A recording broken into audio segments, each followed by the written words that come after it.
শুভ সন্ধ্যা সবাইকে। আজকে আবার একটা রেসিপি নিয়ে আসলাম, সেটা সম্পূর্ণ নিরামিষের। তো কাঁচকলা দিয়ে বড়ার তরকারি। তো সব থেকে আগে আমি বেসন নিয়ে নিলাম বাটিতে, তার মধ্যে একটু নুন, একটু হলুদ, একটু কাঁচা লঙ্কা বাটা আর একটু ধনেপাতা কুচি। এবারে ভালো করে জল দিয়ে ওটাকে মিশিয়ে নিলাম। তারপরে তেল গরম করে নিয়েছিলাম, আমি সেই তেলের মধ্যে এই বড়াগুলোকে ছেড়ে দিলাম একটা একটা করে।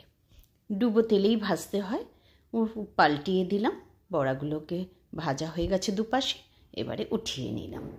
এবারে আমি কড়াইতে তেল দিয়ে একটু কালো জিরে ফোড়ন দিলাম, তেজপাতা ফোড়ন দিলাম, আর আমি আলু কেটে রেখেছিলাম লম্বা লম্বা করে, সেই আলুগুলোকে ছেড়ে দিলাম। তারপরে একটু নুন দিয়ে দিলাম। তোমরা জানো আমি একটু নুন দিই আলুতে। ঢাকা দিয়ে আবার নেড়ে দিলাম একটু। এইবারে কাঁচকলাগুলোও যে আমি ছুলে কেটে রেখেছিলাম সেগুলোও দিয়ে দিলাম। এবারে আবার ঢাকা দিয়ে দিলাম। এদিকে মশলা রেডি করে নিচ্ছি। নুন দিলাম, হলুদ দিলাম, লঙ্কা পাউডার দিলাম, ধনে পাউডার দিলাম, আর জিরে পাউডার দিলাম, আর একটু গরম মশলা।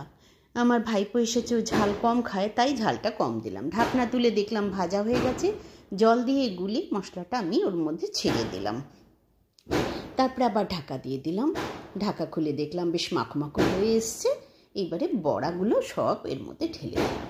তারপরে আবার গরম জল আমি এর মধ্যে ঢেলে আবার আমি ঢাকা দিয়ে দেবো বড়াগুলো নরম হওয়া অবধি। দেখো কি সুন্দর হয়ে গেছে। আর বাইরে এত বাজে ফুটছে কি বলি। আমি একটু ধনেপাতা ছড়িয়ে দিলাম ফ্লেভারটা ভালো আসার জন্য। আর এই যে বড়াগুলোকে উঠিয়ে আমি বাসনে নিয়ে নিচ্ছি।